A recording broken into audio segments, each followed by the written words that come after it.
The echoing silence of the obsidian chamber pressed down on Xyler, a crushing weight mirroring the fear that clawed at his core.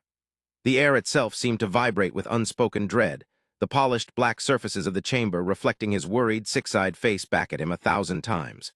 Around him, the counselors of the Krill Dominion shifted and murmured, their multifaceted eyes darting nervously towards the central viewport, a shimmering portal displaying a starscape of cold, indifferent brilliance. They were waiting, as they had been for weeks, for any sign, any indication of the threat that had shattered their peace, and in the silence, Xyler found himself drowning in the encroaching tide of panic. The last transmission, a garbled scream, a plea for help torn apart by the void, replayed itself in his mind. They cried for help. The very notion, the very absurdity of it was enough to make his carapace itch with unease. The crisis had begun subtly, a series of anomalies rippling across the outer reaches of their territories. Unexplained energy signatures, fleeting distortions in the fabric of spacetime, followed by the catastrophic collapse of a research outpost on the fringes of the Xylos Nebula. Then came the transmission, ripped from the void, a fractured cry for aid from a species they had barely even acknowledged. The Dethar, a pre-warp civilization inhabiting a cluster of planets far removed from the core of Krill power. Now silence, and with it the gnawing certainty that whatever had silenced the Dethar was now coming for them. The silence is ominous, Counselor Vex, a grizzled veteran of 1,000 interstellar skirmishes, finally broke the strained stillness, his many mandibles clicking as he spoke. We have exhausted all attempts to re-establish contact with the Xylos outpost. Sensor readings remain. Erratic, his voice, though normally a rumble of authority, held a tremor of uncertainty that did nothing to soothe Xyler's mounting anxiety. The Dethar were primitives, Counselor Xylera, known for her hawk-like intensity, countered, her compound eyes gleaming with cold pragmatism. They possessed no technology of consequence. Surely whatever decimated their civilization will not pose a threat to the Dominion. But even her voice lacked conviction. The unspoken truth hanging in the air was that they didn't know. They knew nothing about the threat, only the terrifying result. Xyler felt a familiar tightness in his chest.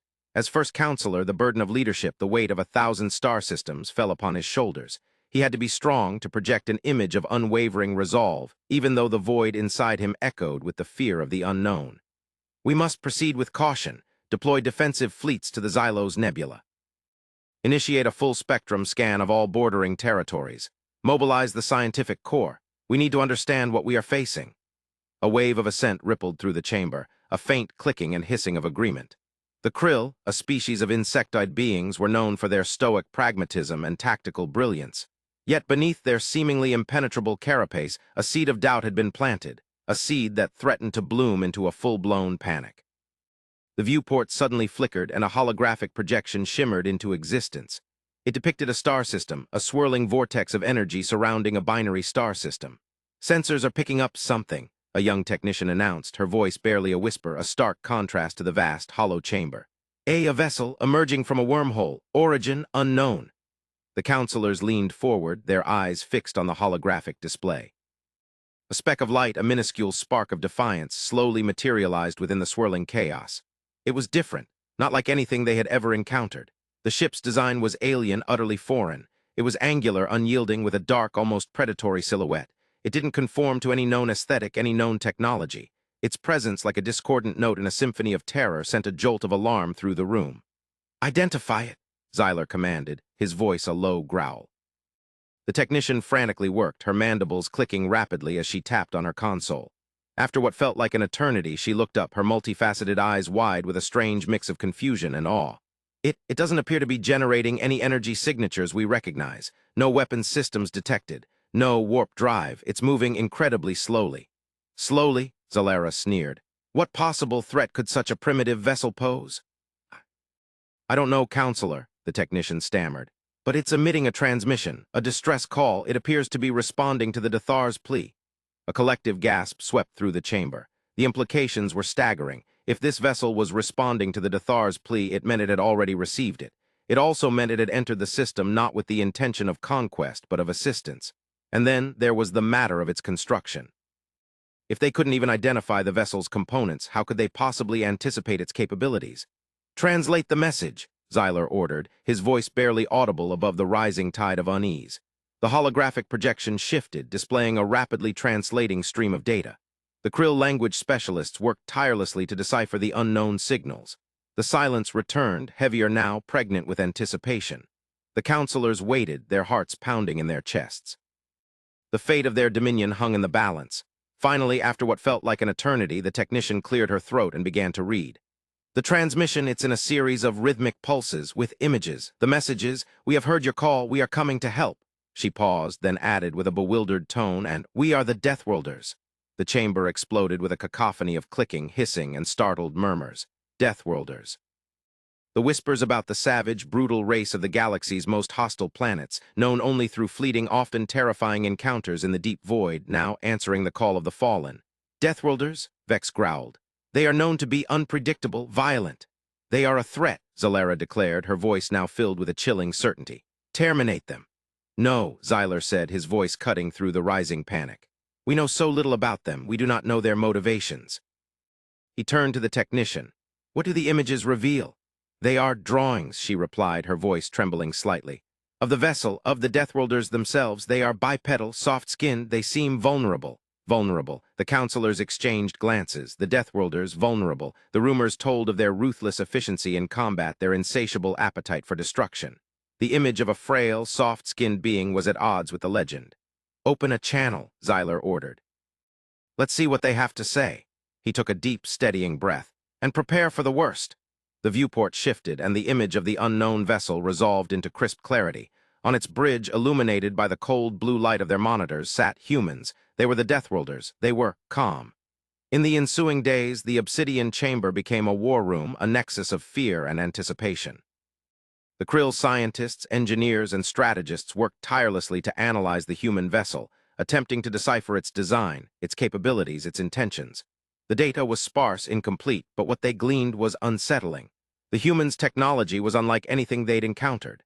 Their weapons systems, though seemingly primitive in design, were capable of delivering an astonishing amount of kinetic energy.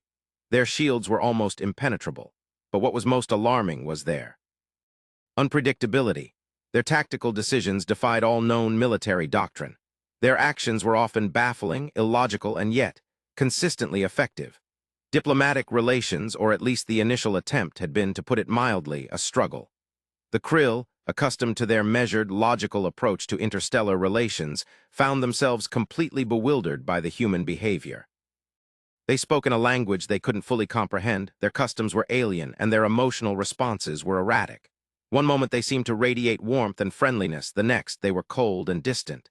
They were a puzzle, wrapped in an enigma and shrouded in darkness. The counselors of the Krill Dominion gathered again in the obsidian chamber, their faces etched with a mixture of fear and bewilderment. They are offering assistance, Xyler reported, his voice devoid of emotion. They have agreed to help us analyze the data from the Xylos Nebula. They are sending us a team. A wave of unease rippled through the chamber. The notion of allowing these unpredictable beings to penetrate their defenses, to walk among them, was deeply unsettling.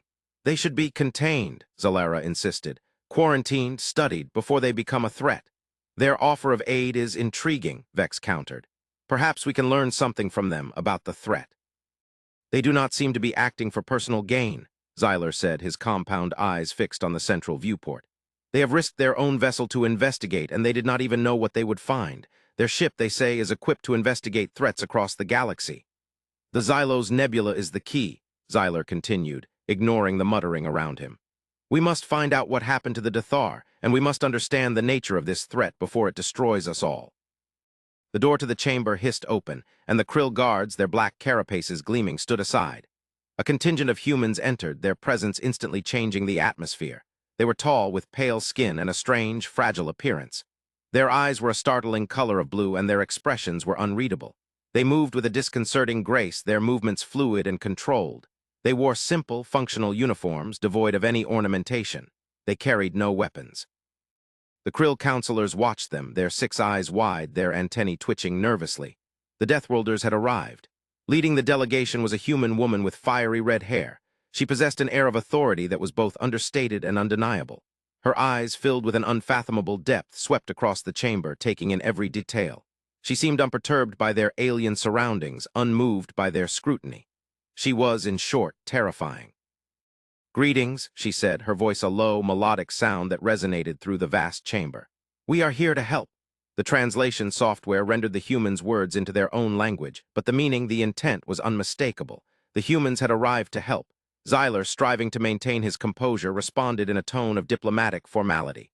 "We are grateful for your assistance. We are eager to learn from your insights." The human woman nodded slightly, as if she could read his thoughts. "We understand," she said.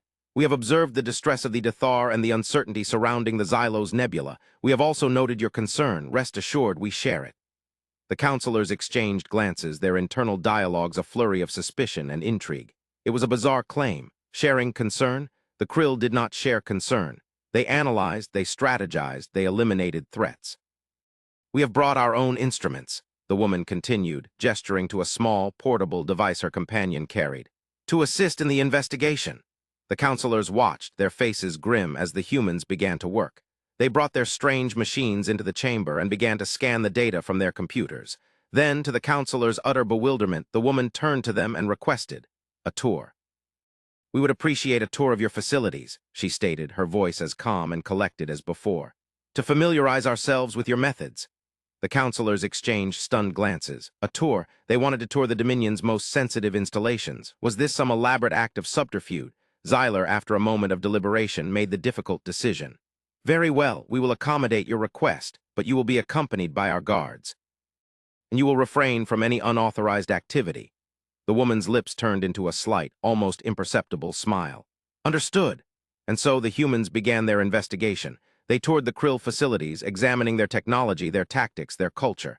They questioned the scientists, the engineers, the strategists. They asked endless questions, seeking to understand the Krill's weaknesses, their strengths, their fears. The Krill, in turn, watched them, scrutinized them, analyzed them. They sought any sign of deception, any indication of malice, but they found nothing. The humans proved to be incredibly competent. They were astonishingly intelligent. Their understanding of the complexities of the universe was vast. Their insights into the Krill's data were profound. Their ability to discern patterns and predict outcomes was uncanny. And they seemed genuinely concerned about the well-being of the Krill. As the days turned into weeks, the Krill began to change their perceptions of the humans. They saw their calm professionalism, their logic, their profound ethics. They marveled at their ability to remain calm even under pressure. They saw, in short, their humanity. The human leader, whose name they learned was Alara, proved to be an exceptional diplomat. She patiently explained their history, their culture, their values. She spoke of their love of exploration, their devotion to knowledge, their unwavering belief in the inherent dignity of all sentient beings. In one particularly memorable exchange, Xyler had asked Alara about her planet, about what drove her people. "We are explorers, first counselor," she had said, her blue eyes shining with quiet conviction. "We go where we have not gone before. We seek to understand. We are driven by a hunger for knowledge, a desire to improve ourselves and the universe around us." "And what of violence?" Xyler had asked, recalling the rumors of their brutality. "What of your capacity for destruction?" Alara had paused, her expression becoming serious. "We are capable of great violence, first counselor. We have proven that on countless occasions, but it is not our nature. We do not seek to inflict pain. We fight to defend ourselves, to protect the innocent, and to preserve the freedom of all." "Then why are you called Deathworlders?" "Because," she had replied, "we have survived. We have faced the horrors of the universe and emerged, battered but unbroken. We are a testament to the resilience of life. And we will fight for it." This explanation left the chamber speechless. The implications were immense. These beings, whom they had initially viewed as a threat, were something else entirely, something more. One day, Alara called a meeting in the Obsidian Chamber. She had been analyzing the data from the Xylos Nebula. She had uncovered something of significance. "We believe we have identified the source of the anomaly," she stated, her voice filled with a gravity that demanded attention. "It is not a single entity, as we initially suspected. It is a network." The chamber fell silent. "A network. It is a vast interconnected system of energy conduits," she continued, "spanning the galaxy. It is designed to harvest energy from stars and other celestial bodies, and it is growing." The Krill counselors were stunned. They had thought the threat to be singular, to be something they could defend against. But this was far more terrifying. "We have identified the network's prime directive," Alara said, her eyes fixed on the central viewport. "It is not conquest, it is not destruction, it is consumption." She paused, letting the information sink in. "The network is consuming entire star systems. It is draining them of their energy, leaving behind nothing but shadows." The counselors exchanged worried glances. The implication was clear. This was not a localized threat. This was a cosmic menace. The network was spreading, and it was taking everything with it. We have determined that the network is guided by a central intelligence, Alara continued. A single entity that controls its growth and propagation. We believe it is located beyond the edge of our known galaxy. A collective gasp swept through the chamber. Beyond the galaxy? We are calling it the Devourer, Alara finished. The realization of the scale of the threat was overwhelming. The Krill Dominion, their vast fleets, their advanced technology would be helpless against something so vast, so pervasive. The silence in the chamber was broken only by the hum of the technological displays. Finally, Xyler spoke. "What can we do?" he asked, his voice barely a whisper. "How can we fight something like that?" Alara took a deep breath and replied, "We believe we have a solution. It is dangerous, it is unconventional, but we believe it is our only chance." She turned to the technician. "Show them." The viewport flickered to life. A holographic projection materialized, depicting a vessel. A new one, unlike anything the Krill had ever seen. Its lines were sleek, elegant, and deadly. It was a warship constructed with a level of technological sophistication the Krill could only dream of. "This vessel," Alara announced, "is designed to reach the Devourer. It's what we call a beacon. It can emit a signal that will disrupt the Devourer's network." "You would send a vessel alone against this Devourer?" Xyler questioned, his multifaceted eyes wide with disbelief. "It is the only way," Alara responded. "We must reach the Devourer before it consumes everything." She hesitated. "The vessel will carry a crew, a combined crew, Krill and human, to guarantee its success." The proposal was audacious, almost unbelievable. The Krill, known for their tactical brilliance, were being asked to partner with the humans to place their lives in the hands of these unpredictable beings. But they also knew that they had no choice. The alternative was annihilation. "We understand the gravity of the decision," Alara said, her voice filled with quiet sincerity. "This is a test of our unity, of our resolve. We must face this threat together, or we will be consumed." After a moment of tense deliberation, Xyler made his decision. "We accept your offer. We will join you. We will fight alongside you, for our survival." The chamber erupted in a cacophony of clicks and hisses, a mix of relief, trepidation, and a newfound sense of unity. The Krill, a species of stoic pragmatists, were about to embark on a mission of unprecedented scale. They were going to war against the unknown, against a force that threatened to consume the galaxy. And they were going to do it with humans. The following months were a whirlwind of activity. The Krill and the humans, working side by side, shared their knowledge, their resources, and their experience. They trained together, they strategized together, they learned to trust each other. They became a single entity bound by a shared sense of purpose. As the vessel, a gleaming symbol of their combined hope, prepared for its voyage, Alara made a final presentation to the council. "The Devourer feeds on energy," she began. "It draws its power from the stars. It is, in essence, a parasite on the cosmos." She paused, letting the weight of her words settle on the counselors. "The beacon will be our weapon. It is designed to send a signal that will disrupt the Devourer's network, to sever its connection to its energy sources. But that will only be a temporary solution." "What then?" Xyler asked, his voice strained. Alara's expression became grim. "We believe the only way to truly defeat the Devourer is to find its core, its consciousness." "And where might that be?" "We do not know," Alara answered. "But the beacon will give us the advantage of surprise. Our combined fleet will enter the Devourer's domain. We will attempt to locate its heart." The weight of their mission pressed down on the chamber, heavier than ever before. As the human Krill fleet prepared to enter the Devourer's domain, Alara sent a final transmission back to her home. It was a message of defiance, of hope, of unwavering faith in the face of the encroaching darkness. The video feed showed the bridge of her flagship, the crew a mix of humans and Krill. Alara stood at the helm, her eyes burning with determination. "We face the ultimate test," she said, her voice resonant and clear. "A threat that seeks to consume everything we know, but we will not falter. We will not surrender. We will fight for our survival, for our future, and for the freedom of all." As the fleet jumped to hyperspace, a profound silence descended upon the command chamber. In the heart of the galaxy, a dark enemy waited. But they were not alone. The Krill, the stoic strategists, stood with the humans, the unpredictable Deathworlders. Together they would face the darkness, and together they would face the unknown. But the real twist lay beyond the Devourer. As the fleet entered the Devourer's domain, a system shrouded in cosmic tendrils of living shadows, a signal, powerful and ancient, began to emanate from the network's core. It was not a call for conquest, but for understanding. It was a signal of distress, a cry for help from a civilization even older than the Krill. A message in a bottle cast across the cosmos, a plea for salvation. The Devourer was not a malicious entity. It was a defense mechanism, a cosmic immune response against an even greater threat. A parasitic force, a cancer upon the universe, capable of consuming entire galaxies. The Devourer, in its desperate attempt to quarantine the infection, had become a cosmic executioner. Its actions, devastating as they were driven by the instinct to survive, to preserve what remained of the cosmic order. The Krill and the humans, in their fight against the Devourer, were not just battling a threat. They were also unwittingly destroying a desperate defense mechanism. The final scene of the story took place on the bridge of the combined flagship, the bridge crew comprised of human and krill, staring at the signal, each species struggling with the implications of this new understanding. The Devourer. It's not the enemy, Xyler stated, his antennae twitching with confusion. But who is? Alara closed her eyes for a moment, absorbing the truth. It appears we have stumbled into something far greater than we could have ever imagined. A chilling realization washed over the bridge. They had arrived too late. They had destroyed the only line of defense against an ancient, unknowable foe. They had unleashed an even greater threat upon the galaxy, and the true enemy was out there in the silent void waiting to begin its work. The final words of the story were Alara's, a somber reflection on the nature of fear, the burden of knowledge, and the choices that define humanity. "We came here to help," she said, her voice filled with a profound sorrow. "And in our fear and our desire to protect ourselves, we have made it all worse." She looked out at the silent stars. "We had thought we were brave, we were just afraid. But even in the face of this despair, this vast, terrifying unknown, we must find hope, because the universe needs heroes even if those heroes are Deathworlders. And we," she said, turning to look at her crew, a mix of humans and krill, "will be those heroes."